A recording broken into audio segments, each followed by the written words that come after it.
Hello, my friends. Welcome to another episode of the Savvy Painter Podcast. I'm Antrese, your host. Welcome. If you've been listening for a while, welcome back. And if you are new here, welcome. I am so glad you have found me. Savvy Painter Podcast is the podcast for artists who want practical, tactical tips to create a meaningful art practice that is both fulfilling and supports you. So today I want to talk about how, do you remember when you were a kid, you used to draw just because you loved it and you would get lost in it and hours would go by and it didn't even occur to you what you were going to be doing with it next. You just made the drawing or you just did the thing because it was so much fun. So I've been thinking a lot about that because for my trust challenge, what I decided that I was going to do, I had this plan. Every day, I was going to grab my sketchbook, go to some cafe, and take, I don't know, half an hour to sketch all the people around because I used to love doing that. I have so many just incredible memories of, oh my gosh, I can even see the drawings of being in New York City and sitting at a Starbucks and just watching everybody go by and filling my sketchbook with all of these drawings. And the first time I came to Argentina, I had been on this really long expedition this is a whole other story, but a really long expedition. It was 90 days of kayaking and mountaineering in the southern mountains and fjords of Chile. And I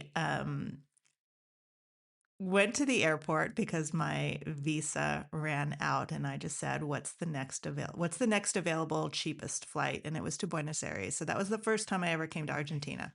And I just spent the entire week sitting, drinking coffee, watching people walk by and drawing at them. It's one of my favorite things to do.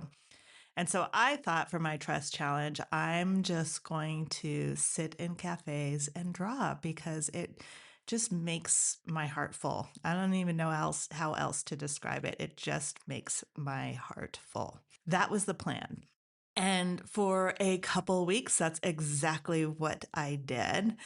And then things started to shift. First of all, what I think is amazing about this is that I had wanted to just get back into drawing for the sake of drawing.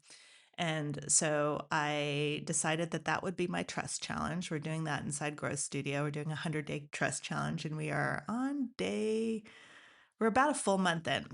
And I would get home and then I would just want to draw more. And so I started drawing my dogs. And then what ended up happening was I just kept drawing the dogs, lots and lots of dogs. So my dogs, I think, are hilarious. I know I'm biased, but they flop all over the place as dogs do. And they are the best models when they're sleeping.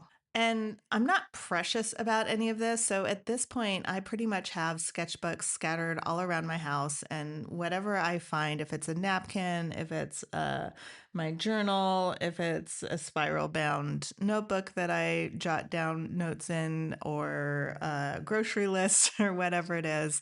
And if that's there, that's what I pick up. So scraps of paper, whatever's there. I draw in ink usually, not in pencil. And I didn't even think about that.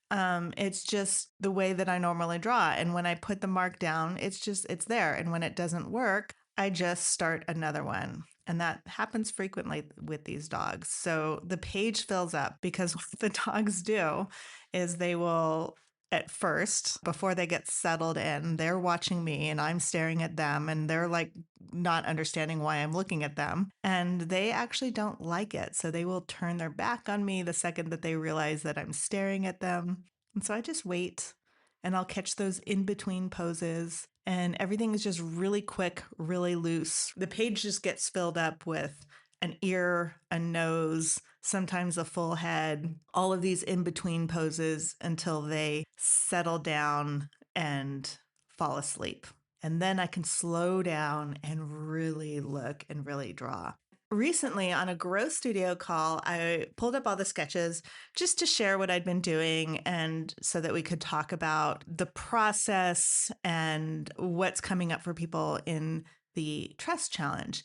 And one of the members looked at them and said, "How do you do this in ink?" And for a second, I was like, I was kind of surprised because it didn't occur to, it honestly just never occurred to me to draw in anything else. And what she mentioned was, well, what do you do when you make a mistake? Because obviously you can't erase it. When you put a line down, it's there. And that's kind of what I want to talk about today because there's so much layered inside of that concept of allowing yourself of having the ability to erase versus just dropping something down in ink. And after a few days after that call, I was thinking about it and I started really reflecting on when did I start drawing exclusively in ink? And it didn't even occur to me to pick up a pencil. I don't know when, but I can tell you why I do it. And I think this has a lot to do with the trust challenge. And I think it has a lot to do with kind of what I am thinking about in terms of this idea that we used to draw just because we loved it, right? So for me, what this is about is I'm just hanging out with my dogs and slowing my brain down. Drawing does that for me, where it just slows everything down. And it is a genuinely meditative practice for me. And I'm just finding little things that I'm fascinated with. So, for example, how their fur rolls over their muscles and how even though one of my dogs, Alexa, is just a big fluff ball, but I can still see by the way that the fur lays where her muscles are. And so I get fascinated by that and I start drawing that. And so when I'm filling up my page, what I'm thinking about is it's just, oh, what's happening here and what's happening there? And oh, that's so interesting. Like this is where the bone is and this is where the muscle is. And this is the, I was joking to the group that there's a technical term, which is the bone to muscle to fat to floof rate. And it's very important to get that right. So I play with it and I might draw just a single paw. And then if I feel like it doesn't quite match what I'm seeing or how I want to express that, then I just draw another one right next to it. Because, and this is, I think, the most important thing in terms of the concept of this episode, because I'm doing it just for the sake of doing it. I'm doing it just because I love it. I'm not looking for a drawing at the end that I'm going to do something with. It's purely exploration. It's purely kind of what can I do with this pen? What can I make this pen do? And how can I get down on paper what I'm seeing in front of me? How can I get that squishiness of the face? Or my other dog, Sam, I swear his skull is like, he's got a giant head. It's like an anvil. But then he has this really narrow nose. And one of the things that I got really excited about was, okay, so I can visualize, I can understand how I would paint that, but how can I make that transition from an exterior line to an interior line, for example, something really interesting in a drawing. And so I'm just on repeat over and over again, as long as they'll let me, drawing exactly those things that I'm excited about. And then when they fall asleep, I get a full drawing out of them. But for the most part, I'm just drawing little bits and pieces of them, like an eyeball here or a lot of ears. Apparently, I draw a lot of ears and how they connect to their skull and from all different angles and what it looks like when they're actually asleep, when their ears are relaxed versus when they are wide awake and they're hearing everything. They're German shepherds, so they're, always on guard. or when they're just falling asleep, but they're still like listening, and if I move, they kind of pop up to see what's going on. And their ears change position for all of those things. And that to me is endlessly fascinating and just so challenging and interesting to really look at and have fun with it. So that's really it. It's just that filling the sketchbook and having fun with this. And I think most of us remember a version of creating that didn't feel so heavy. Before there was like a, I am an artist and I'm creating art with a capital A, before Instagram, before we officially decided like, this is what I do, we just drew. We just filled notebooks and napkins and whatever was around. We drew on the backs of envelopes and in the margins of class notes and scraps of paper sitting on the counter. It's just what we did when we wanted to feel good. It wasn't for any reason other than just because. And then I think for many artists, gradually something changed. Like the sketchbook started to feel like it should produce something. The drawing for fun started to feel like it should be, this practice with a capital P, very serious. And the practice started to feel like it should be building towards something. Like if I'm going to draw all these dogs, does that mean I'm going to do a painting of the dogs?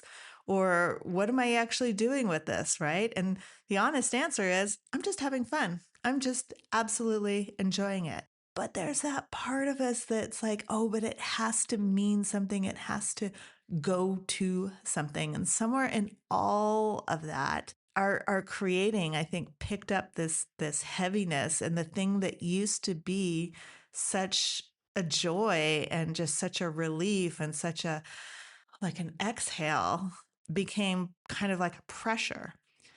And I think this is one of the most important things that we can do for our practice is letting some of our creative time be just for you, right? This is kind of what I think the trust challenge and having your own back. I talk about having your own back a lot on this podcast, but this is an example of what it means. It is taking care of ourselves and in the way that we need to be cared for. And it usually happens in these small moments, not in like this big, giant, dramatic thing. It's in these little, small, mini, micro moments, and the choice to just kind of open a sketchbook for 10 minutes without a plan, or our decision to draw in ink on whatever's nearby and not be precious about it. And that to me is the practice. And by the way, the choice to kind of close that out a little bit, or to to circle back to it, the thing about drawing in ink for me is that it's a commitment, and it leaves a trace of my thinking. And especially when I'm in my sketchbook, I want that. I'm trying to understand and figure things out. And so having the traces of that, if even if it doesn't, I don't make the mark the way that I want it to, it's still really interesting, useful information to me. And there's that looseness in it that I think that we're always trying to get. And someone also asked me recently what it's like sketching at a cafe. So I keep going back and forth. Like at this point, I'm mostly doing the dogs, um, but I'm actually training Alexa to go with me to a cafe and sit there, lay there while I draw, which has been really fun. But someone asked me, how do you actually do it without making people uncomfortable? Because we were talking about how even the dogs do not like to be stared at. Dogs, people, it doesn't matter. It just is weird if somebody's staring at you. So, so what I do is after a while, I get a feel for whichever cafe I'm going to. There's three that I'm kind of rotating through right now that I've kind of picked as my favorites.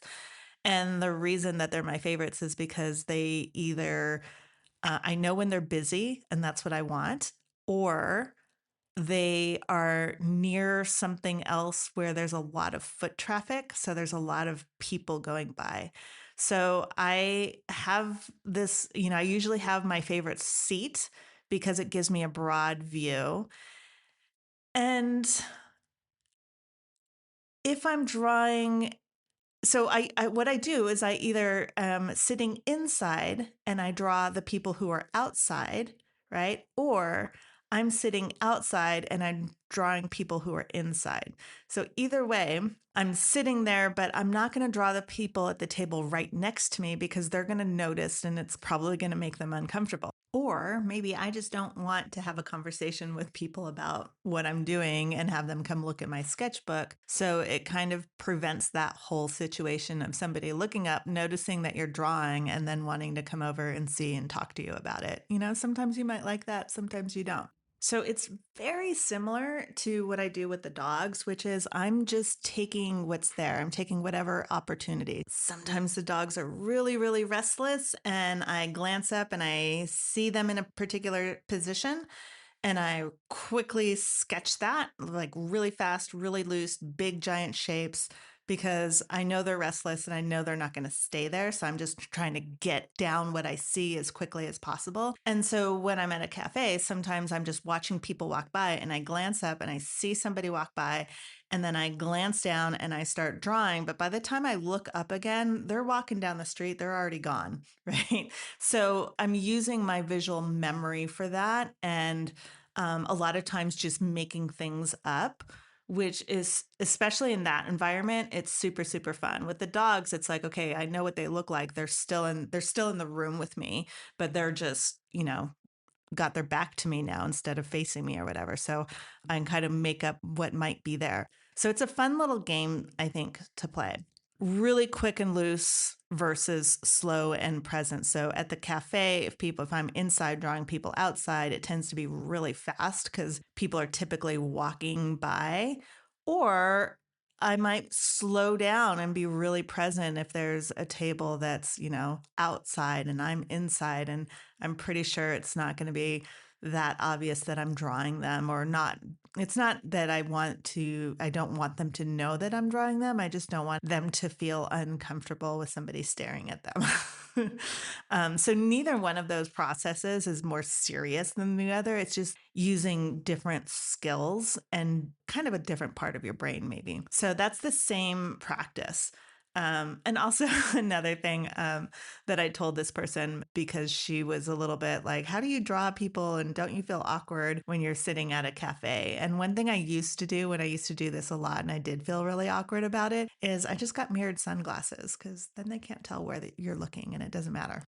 And that's the thing that I think is kind of fun about this whole process, is that there can be some days when I'm feeling really social and I don't mind and kind of want to have conversations with people. And so if people notice that I'm sketching and they want to come over and chat about it, or, especially if there's kids around, kids will always notice and they'll always want to come talk to you. It's so, so sweet.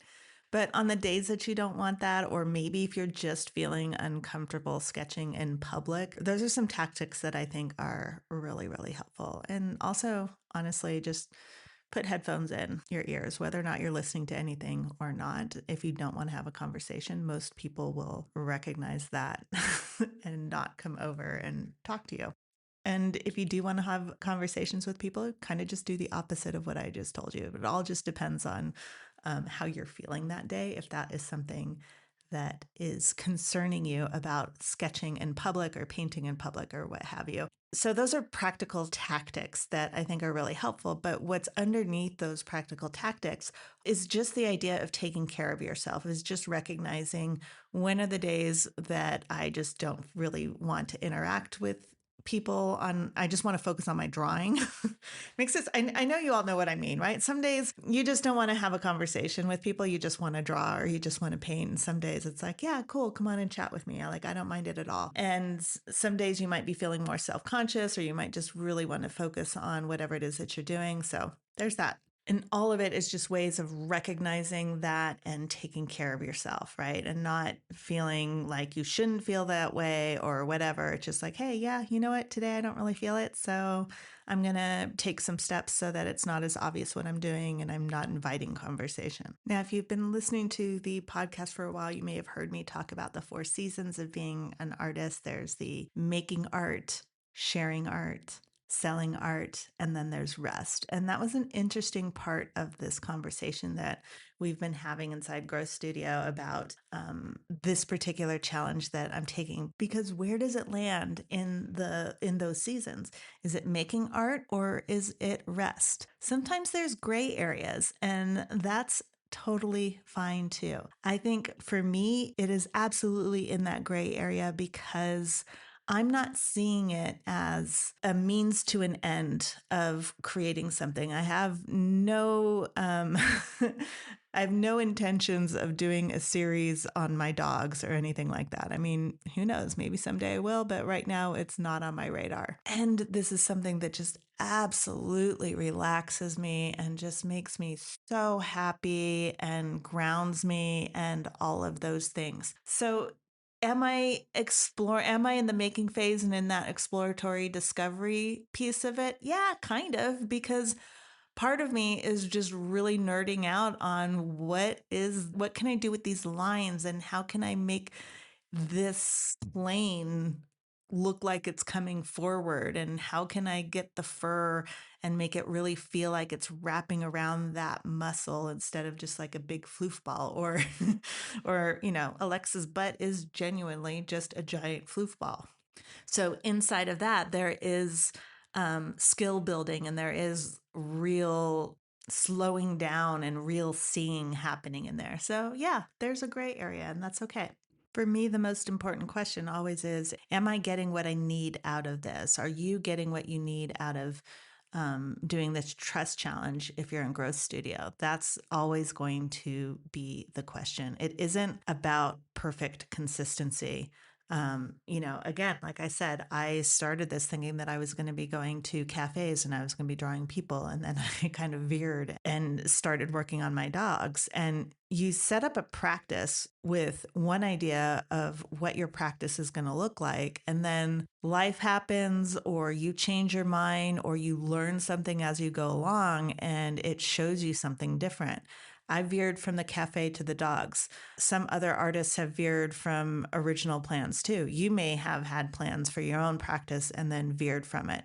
And the question that I would invite you to answer is not, did I do this right? The question really is, what is this telling me about what I actually need? And is it giving me that? So the way that you treat yourself after you veer off of what you had intended, with curiosity instead of criticism, with genuine interest in what that deviation is pointing to, that is the real practice. That is actually the underlying major thing in this trust challenge. That is having your own back in real time, right? So the trust challenge isn't about perfect consistency, this thing that we're doing inside Growth Studio. It's about what you do in the moment when things don't go how you planned. Another one of the things that I talk about so often is every single day we are creating our art practice in real time. And we get to decide what that art practice is going to be. And it's not just about what you create, it's what it feels like to have this art practice. Is it something that's just filled with tension and pressure and, I don't know, just all that feeling? Or is it something that, yes, I'm taking this very seriously, and also I am choosing to feel relaxed and feel calm and feel grounded while I'm doing this thing that has so much meaning and so much importance to me?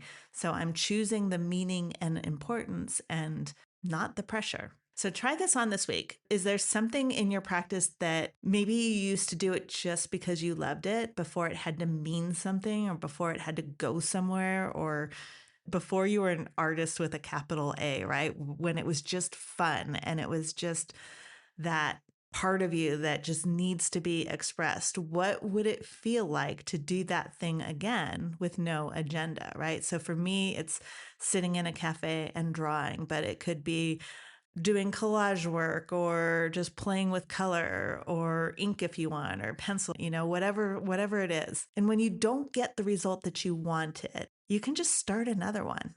Right? Because it doesn't mean anything. It's just having fun. It's just trying things out and seeing what happens. You don't have to build anything from it, and it doesn't have to become a piece. It can just be you and this page in your sketchbook, or you and this napkin that is sitting on the table, and this thing that you love.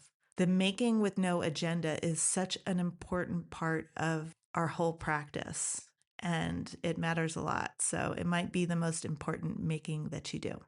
All right. Thanks for being here today, friends. I love these conversations. I love getting to share what's been going on in my own practice alongside what's going on in yours. If you're inside Growth Studio and you've been doing the Trust Challenge, want to hear how it's going always. I know we'll talk soon. And if you are not in Growth Studio, why not, first of all? But second of all, just notice how things are for you and how you treat yourself when you veer off. And what is it about your art practice that you just love?